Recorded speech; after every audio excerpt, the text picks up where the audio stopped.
Anies ini berhadapan dengan tembok yang tebal dan tinggi.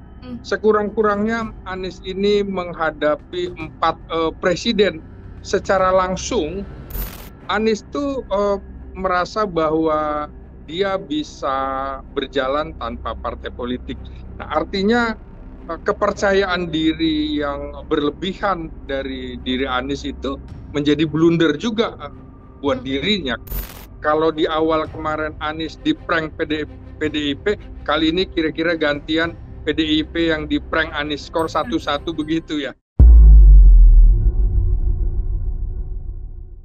Program Tribuners on Focus Tribuners kembali membersamai Anda hari ini bersama dengan Sanila Irdah. Tribuners, setelah namanya tidak diusung sebagai calon gubernur di Pilkada Jakarta, nama Anies Baswedan ini kemudian muncul dan digadang maju di Pilkada Jawa Barat. Namun pada akhirnya Anies Baswedan tidak bersedia dan tidak melaju di Pilkada Jawa Barat dengan salah satu alasan mengapa Anies Baswedan tidak maju Pilkada Jawa Barat karena tidak adanya aspirasi dari masyarakat.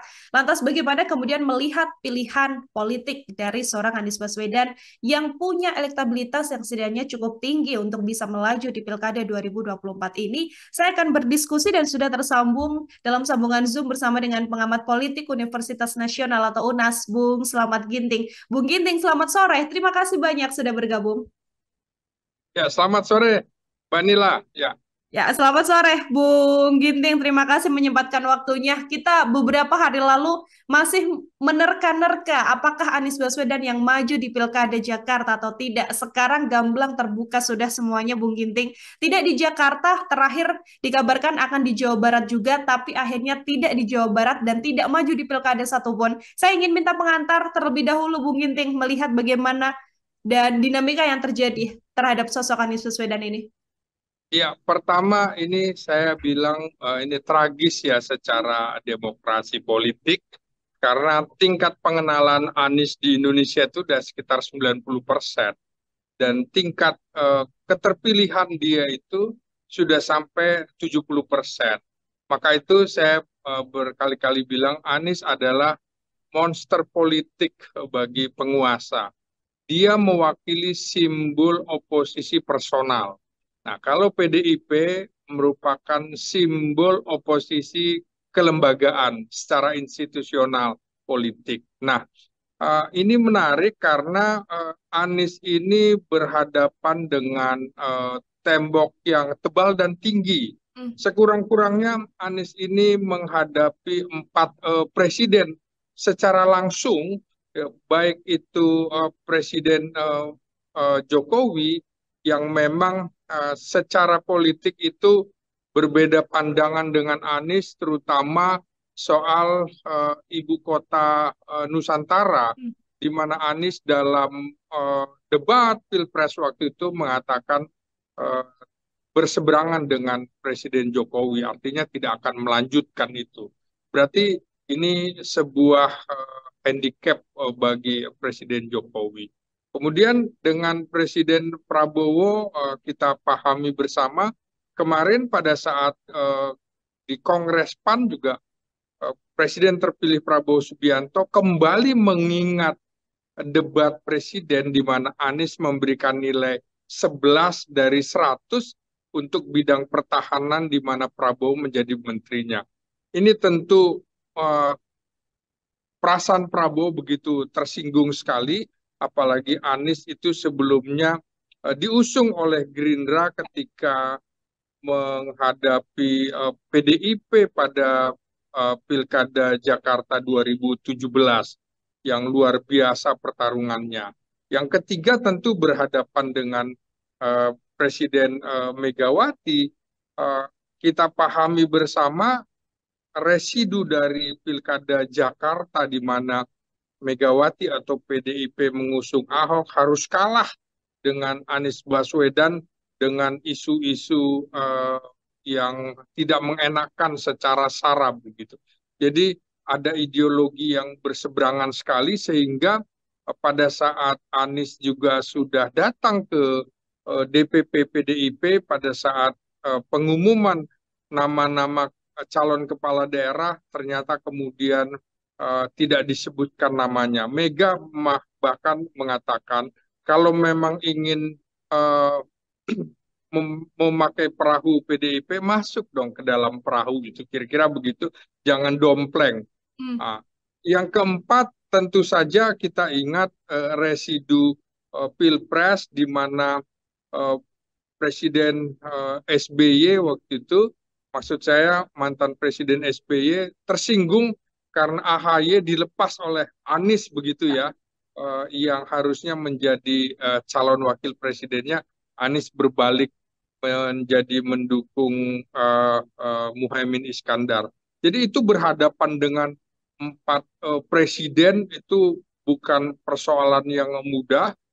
Kemudian juga selain itu berhadapan dengan situasi di mana baru kali inilah pilkada serentak dilakukan uh, tidak lama setelah berlangsungnya pemilihan presiden, sehingga dalam waktu dekat kan juga uh, akan ada pengumuman kabinet. Nah, koalisi-koalisi terutama koalisi di perubahan ingin sekali mencicipi kue kabinet. Jadi itu yang membuat Anies terpinggirkan karena uh, pragmatisme partai politik lebih ingin selalu dekat dengan kekuasaan daripada dia harus melambungkan sang oposisi Anies Baswedan. Jadi ada kendala-kendala yang seperti itu dihadapi.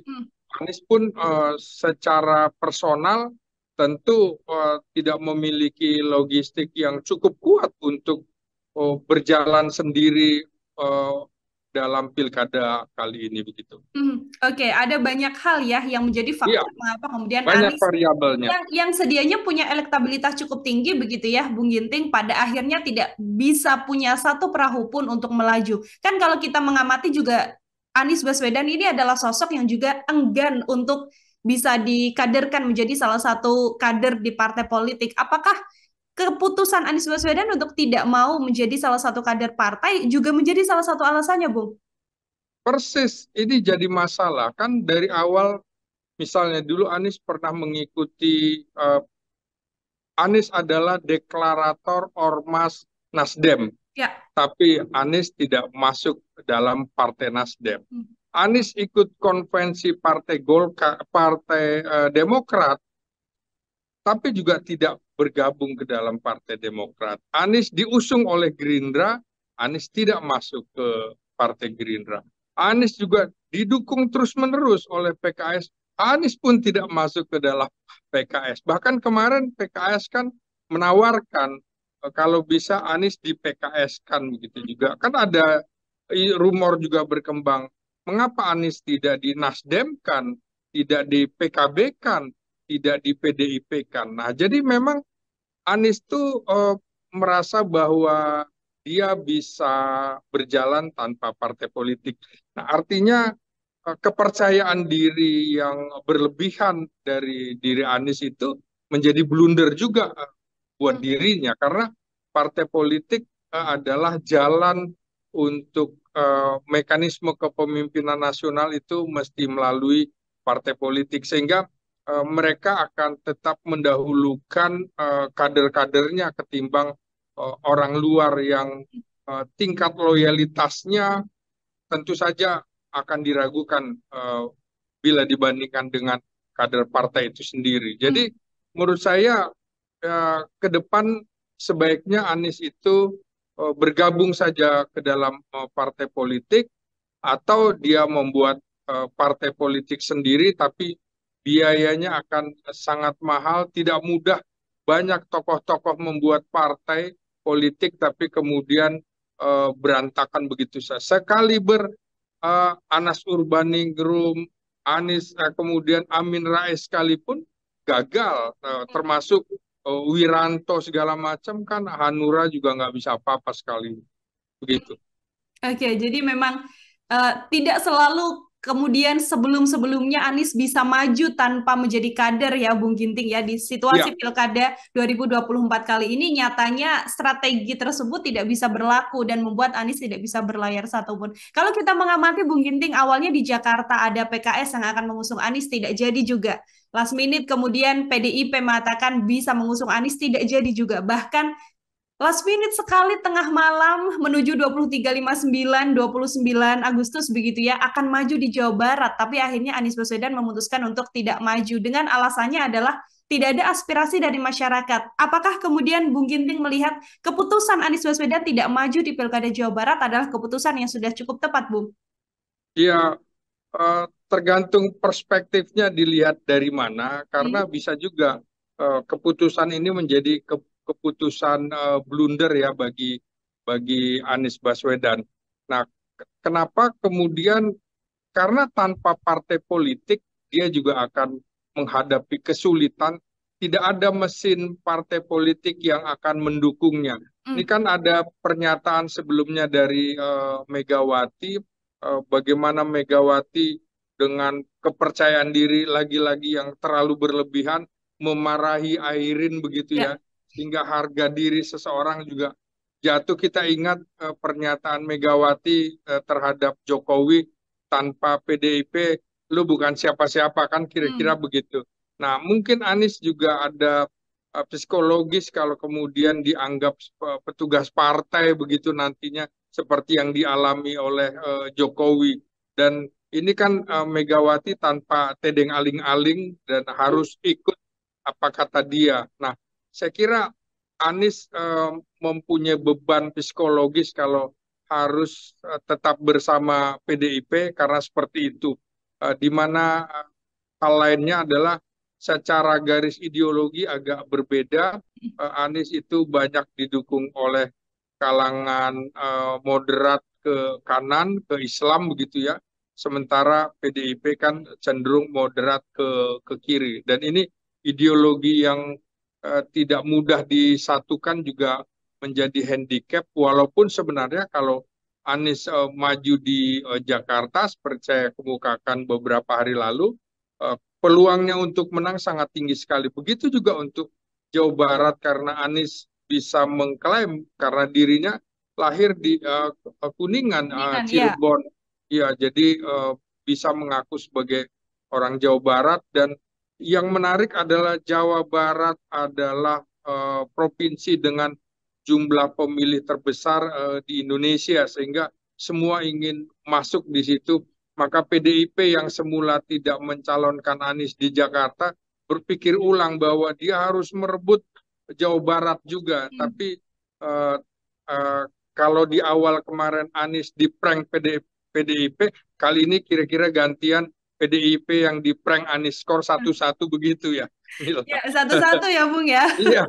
Sama-sama. Kemudian situasinya seimbang, PDIP tidak mengusung Anies, sekarang Anies tidak mau juga bersama dengan PDIP. Padahal kalau kita lihat, Bung Ginting kan lawannya adalah Deddy Mulyadi Erwan, kemudian Syahiku Ilham Habibie, dengan satu lagi yang saat ini maju kan yang dari PDIP, JJ sama Ronald gitu ya. Apakah kemudian apabila yang dipasang oleh PDIP adalah Anies Baswedan, justru melihat dua lawan yang ada, kans menangnya juga tinggi, Bung? Oh iya, saya kira sangat tinggi, karena calon-calon itu tingkat pengenalannya tidak seperti Anies yang secara nasional tingkat pengenalannya sudah 90% dan tingkat keterpilihannya juga cukup besar, di Jakarta 70%, dan di Jawa Barat juga suara Anies kalah tipis dari Prabowo. Kantong-kantong Islam cenderung akan memilih ke Anies, misalnya PKS barangkali kadernya lebih ke PKS, tapi simpatisannya akan ke Anies begitu.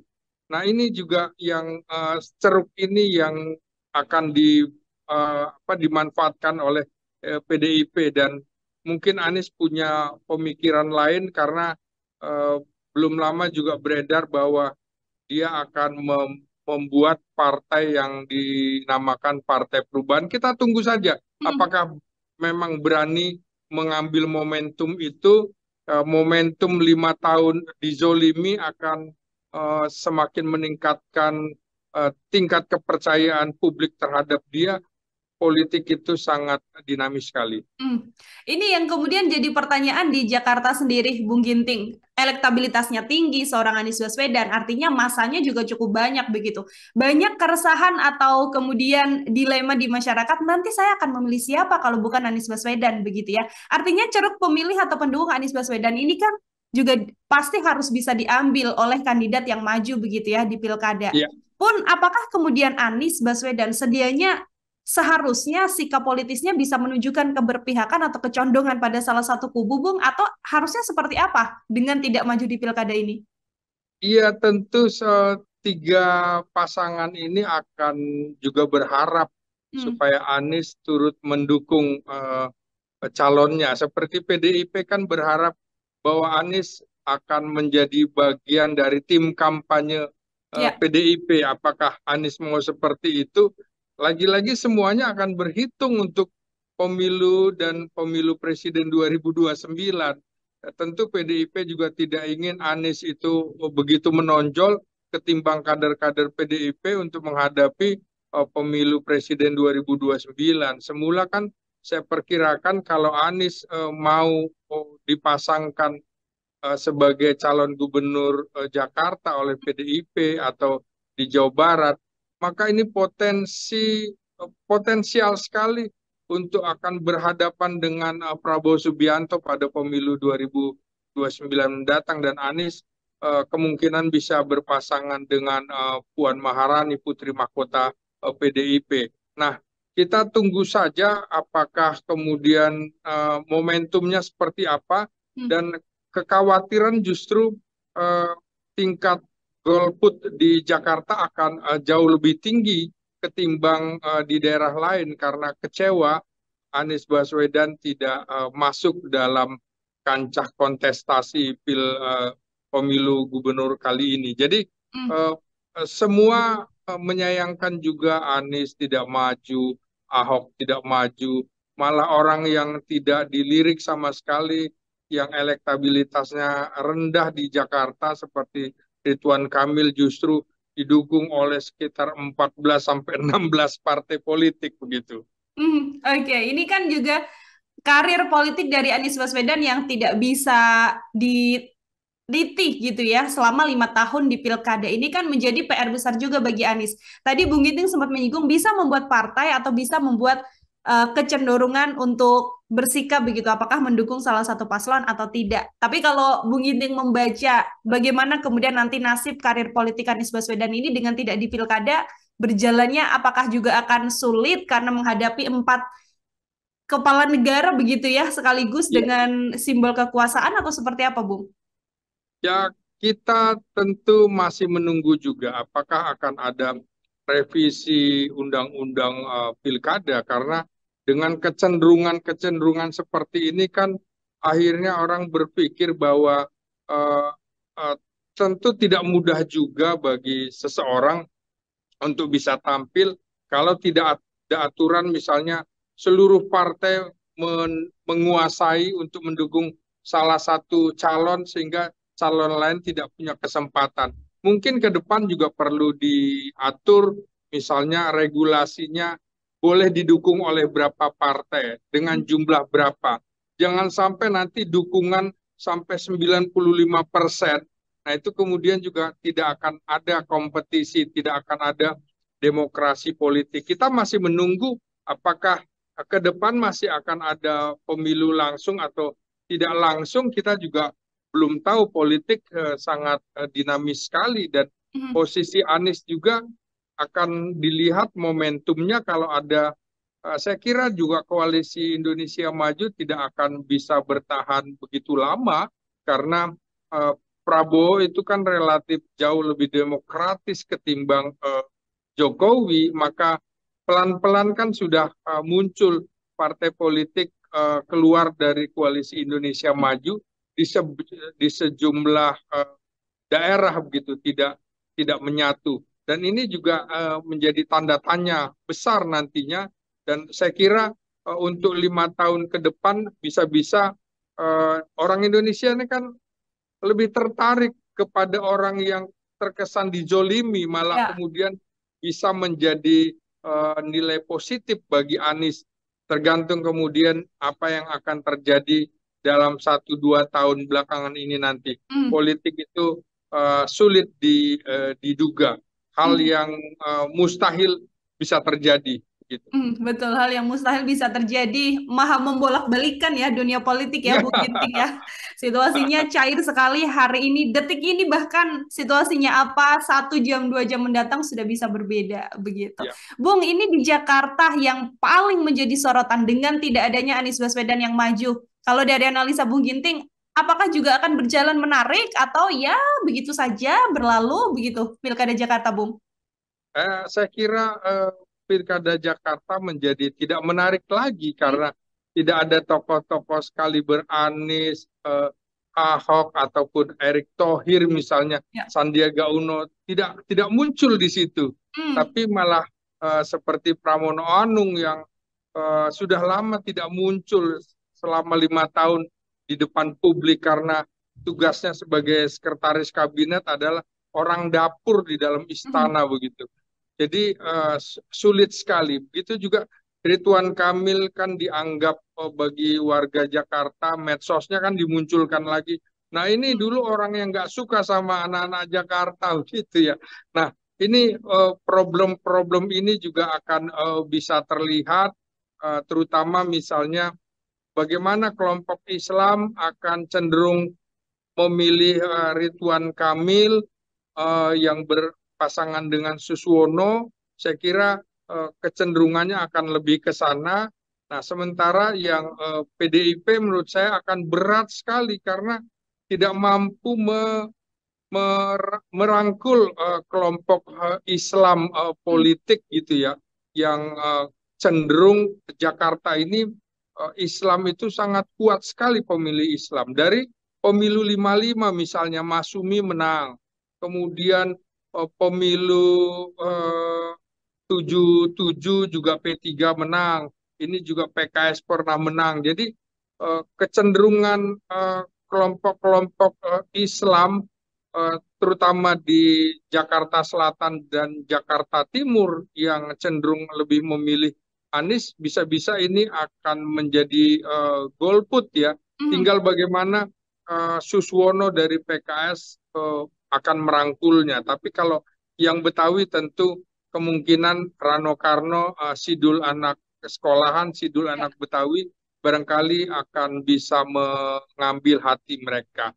Di sisi lain, salah satu yang menjadi faktor adalah uh, orang dari etnis Jawa itu ternyata paling banyak di Jakarta ya, penduduk Jakarta di luar Sunda dan juga Betawi. Tiga ini yang cukup besar. Nah, tentu Ridwan Kamil uh, makanya akan didampingi oleh Suswono yang juga Jawa, juga Pramono yang didukung Pramono yang Jawa juga akan didukung oleh Rano Karno. Jadi ini akan ada pertarungan, tapi tentu saja kurang menarik dan potensi golputnya akan Hmm. besar sekali. Tinggal bagaimana mereka itu akan bisa bisa membujuk rayu agar mau memilih.